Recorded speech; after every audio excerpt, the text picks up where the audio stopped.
నమస్తే, welcome to our channel. నేను Priyanka Rao. IPS Sunil Kumar Raghurama Krishnam Raju గారికి సంబంధించిన కేసులో ఈయన విచారణ ఎదుర్కొంటున్నారు. ప్రెసెంట్ ఆయన సస్పెండ్ లో ఉన్నారు. కానీ సస్పెండ్ అవ్వడానికి ముందు ఆయన తర్వాత కూడా రాజకీయంగా ఆయన వ్యాఖ్యలు చేస్తూ రాజకీయాల వైపే ఆయన అడుగులు వేస్తూ కనిపిస్తున్నారు. రీసెంట్ గా కొన్ని కులాలకి, 2 కులాలకు కూడా పిలుపునిచ్చారు. ఏకమయ్యి మనం సీఎం అలానే డిప్యూటీ సీఎం పదవుల్ని పంచుకుందాము అని చెప్పేసి. అసలు ఏంటి ఈయన ఉద్దేశం ఏంటి, ఏం చెప్పాలనుకుంటున్నారు?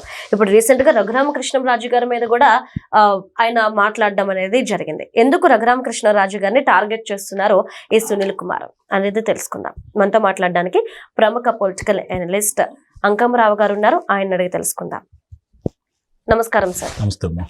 సార్, ఈ ఐపీఎస్ సునీల్ కుమార్ ఆయన సస్పెండ్ లో ఉన్నారు. ఇప్పుడు ఆయన ఒక మాట అంటున్నారు, సార్ నన్ను సస్పెండ్ చేశారు ఎందుకు, దర్యాప్తు సక్రమంగా సాగాలి కాబట్టి. త్రిబులార్ గారు కూడా బ్యాంక్ మళ్లింపులకు సంబంధించి కేసు విచారణ, సిబిఐ విచారణ ఎదుర్కొంటున్నారు కదా, దర్యాప్తు సక్రమంగా సాగడానికి ఆయన పదవి నుండి తప్పించండి, సస్పెండ్ చేయండి, న్యాయం అందరికీ సమానంగా ఉండాలి అని అంటున్నారు. ఏంటి సార్ అసలు ఈయన ప్రవర్తన ఏంటి? గత కొద్ది రోజులుగా త్రిబులార్ గారిని ఎందుకు టార్గెట్ చేశారు? అండ్ సీఎం, డిప్యూటీ సీఎం పదవుల్ని ఎందుకు పంచుకుందామని చెప్పేసి కొన్ని మతాలకు పిలుపునిస్తున్నారు? ఇప్పుడు మామూలుగా పివి సునీల్ కుమారు ఎస్సీ కాదు, కన్వర్టెడ్. వాళ్ళ తల్లిగారు కన్వర్టెడ్. మరి అతనికి ముందుగా ఎస్సీ సర్టిఫికేట్ ఇచ్చింది ఎవరు? ఇది సర్వీసు అతనికి సంబంధించి దాన్ని కూడా రఘురామకృష్ణరాజు గారు వాళ్ళ తల్లిగారి సమాధితో సహా మొత్తం వివరంగా ఈరోజు ప్రపంచానికి తెలియజేశారు. ముందుగా పివి సునీల్ కుమారు ఒక స్వచ్ఛంద సంస్థ, అతను పదవి బాధ్యతలో ఉన్నప్పుడే ఒక స్వచ్ఛంద సంస్థను నడుపుతా ఉన్నాడు. అది రూల్స్కి విరుద్ధం.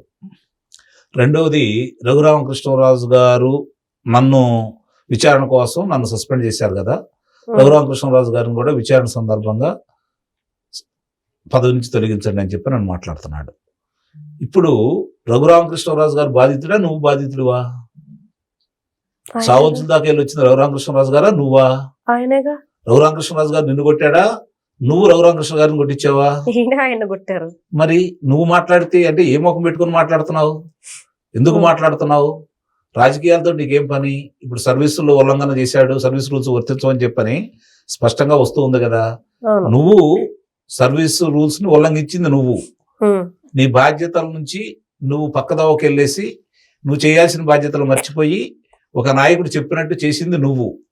ఒక లోక్సభ సభ్యుడిని, అప్పుడు అధికారంలో ఉన్నటువంటి లోక్సభ సభ్యుడిని చంపేయడానికి ప్రయత్నం చేసి, అతను చంపడానికి ప్రయత్నం చేసి అన్ని విధాల సహాయ సహకారాలు అందజేసింది నువ్వు. నీ సాటి పోలీసు అధికారులను బెదిరించింది నువ్వు. కాబట్టే నీ మీద అభియోగం మోపారు, సాక్ష్యాధారాలు అక్కడ ఉన్నాయి. ఇక్కడ నాకు ఒక విచిత్రమైన విషయం ఏంటంటే ప్రియా, అక్కడ ఆయనకు సంబంధించి అతని మీద వ్యతిరేకంగా చాలా మంది ఫిర్యాదు చేశారు. అక్కడ 164 స్టేట్మెంట్లు ఇవ్వడం కూడా జరిగింది. మరి అలాంటి వ్యక్తి అన్ని సాక్ష్యాధారాలు సాటి వాళ్ళు ఇచ్చిన తర్వాత అతనికి అల్లానికి అల్లుడిని పిలిచినట్టు పిలిచి వదిలిపెట్టవేంటి? అప్పుడే అరెస్ట్ చేయాలి కదా అతన్ని. ఇంకా అతను వివరణ లేదు, ఆల్రెడీ ఇచ్చారు కదా అతని మీద. అతనికి వివరణ తీసుకోవాల్సిన అవసరం ఏంటి? అతను ఇష్టం వచ్చినట్టు ఇప్పటికే ఆలస్యం అయిందని చెప్పి అందరూ భావిస్తా ఉన్నారు.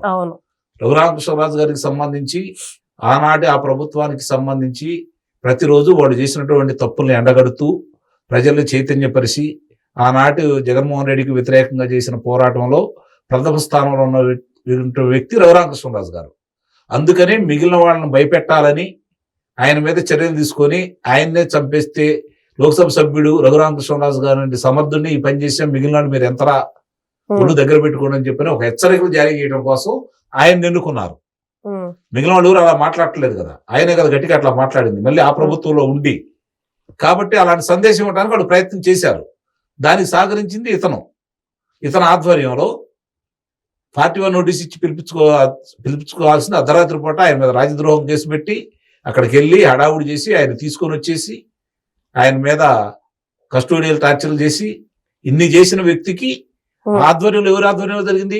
పివి సునీల్ కుమార్ ఆధ్వర్యంలో జరిగింది.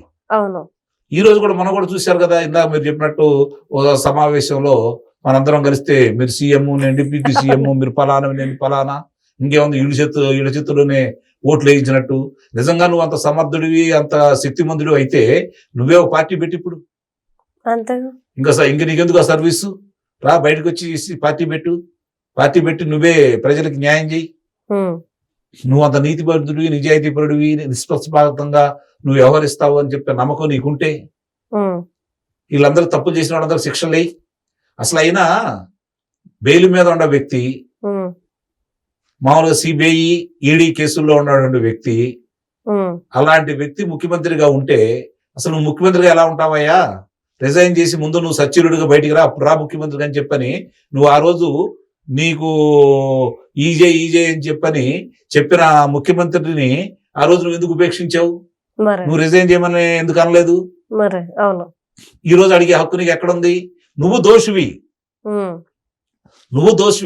ఒక లోక్సభ సభ్యుడిని చంపాలని ప్రయత్నం చేసావు, రఘురామకృష్ణరాజు గారు లాంటి సమర్థుణ్ణి. ఆర్థికంగా, శారీరకంగా, మానసికంగా బలవంతుడు కాబట్టి మీరు అన్ని దాష్టికాలు చేసినా కూడా ఆయన బతికి బయటపడి మిమ్మల్ని పాతాళలోకాన్ని తొక్కాడు. ఈరోజు మామూలుగా కులాన్ని తీసి పక్కన పడేస్తే ఒక ఐపీఎస్ కావడం అంటే ఎంత సమర్థత కావాలి? ఎంతమంది పోటీలోంచి నువ్వు ఆ స్థాయిలోకి వచ్చావు అంటే నువ్వు ఎంత తెలియగలవాడు, ఎంత సమర్థుడివి. ఆ తెలివి, ఆ సమర్థత ప్రజల కోసం నువ్వు ఉపయోగిస్తే, ప్రజలకి కంటగింపుగా ఉన్న వాళ్ళ మీద నువ్వు చర్యలు తీసుకొని ఉంటే, ప్రజలని ఇబ్బంది పెట్టే వాళ్ళని, హింసించే వాళ్ళ మీద నువ్వు చట్టపరంగా చర్యలు తీసుకొని ఉంటే, ఈ రోజు గతంలో పనిచేసినటువంటి ఐపీఎస్లు చాలా మంది పేర్లలాగా నీ పేరు తలుసుకునేవాళ్ళు కదా. అంతే. మరి ఈ రోజు నువ్వు ప్రభుత్వానికి చెప్పకుండా ఒక ప్రదేశానికి వెళ్తున్నా అని చెప్పి ఇంకో ప్రదేశానికి వెళ్ళి ప్రయాణం చేసి విదేశీ ప్రయాణాలు చేసినటువంటి వ్యక్తివి నువ్వు. నీ మీద ఇన్ని అభియోగాలు ఉన్నాయి. ఈ రోజు నువ్వేదో శుద్ధపోసం అన్నట్టు మొన్న వచ్చేసి నాకు తెలియదు, గుర్తులేదు, మర్చిపోయా. గుర్తులేదు, మర్చిపోయేవాడికి ఆ బాధ్యతలు ఎలా ఉండగలుగుతావు నువ్వు? ఐపీఎస్ ఆఫీసర్ గా నీ కింద ఎంతో మంది నీతో పాటు సహోద్యోగులుగా ఉండి వాళ్ళ సూచనలు ఇవ్వాల్సిన వ్యక్తి నువ్వే కదా. మరి నీకే అర్హత ఉంది అప్పుడు? అంటే ఈ లెక్కన ప్రభుత్వం ని సస్పెన్షన్ చేయటం రైటే, నువ్వే ఒప్పుకున్నావు. అంతే. ఇక్కడ రఘురామకృష్ణరాజు గారికి నువ్వు చేసిన అన్యాయం కాదు, ఆంధ్ర రాష్ట్ర ప్రజలకు అన్యాయం చేశావు. ఎందుకంటే అలా నువ్వు ప్రవర్తించినందువల్ల ఈరోజు రఘురామకృష్ణరాజు గారు అదృష్టవంతుడు కాబట్టి, నిజంగానే ఆంధ్ర రాష్ట్ర ప్రజల అదృష్టం కాబట్టి ఆ ప్రభుత్వం చేసిన తప్పులన్నీ రోజు రచ్చబండ ద్వారా ఆయన ప్రజలకు వివరించి చెప్పి మిమ్మల్ని పాతాళ లోకం దొక్కడానికి ఆయన కూడా ఒక చెయ్యి చేశాడు కాబట్టి, ముఖ్యమైన చేతుల్లో ఆయన కూడా ఒక ముఖ్యమైన చెయ్యి కాబట్టి ఈ రోజు రఘురామకృష్ణరాజు గారు చేసిన దానికి అన్నిటికి కూడా నువ్వు సమాధానం చెప్పుకోవాల్సిన పరిస్థితి, నువ్వు సంబరపడాల్సిన పని లేదు. ఈ రోజు నిన్ను వదిలిపెట్టారని, నిన్ను ఎట్టి పరిస్థితుల్లో ఆయన అన్ని విషయాలు నీ గురించి మొత్తం ఆయన ఎంక్వైరీ చేసి పెట్టాడు. ఈ రోజు ఇంకోటి ఏంటంటే నీ ఆధ్వర్యంలో, నీ సహచర్యంలో, నీ డబ్బులు తిప్పుతూ పెత్తనం చేస్తున్నటువంటి తులసిబాబు, నీ బినామీగా ఉన్నటువంటి తులసిబాబు, ఈ రోజు పలానా తులసిబాబు నన్ను ఈ పని చేశారని చెప్పిన తులసిబాబు కూడా దీంట్లో భాగస్వామి. మీ అందరికీ నిస్సందేహంగా చట్టపరంగా, న్యాయపరంగా శిక్షలు వేయించేంత వరకు రఘురామకృష్ణరాజు గారు వదిలిపెట్టడు. ఇది మాత్రం రాసి పెట్టుకోండి. Right. Thank you so much sir.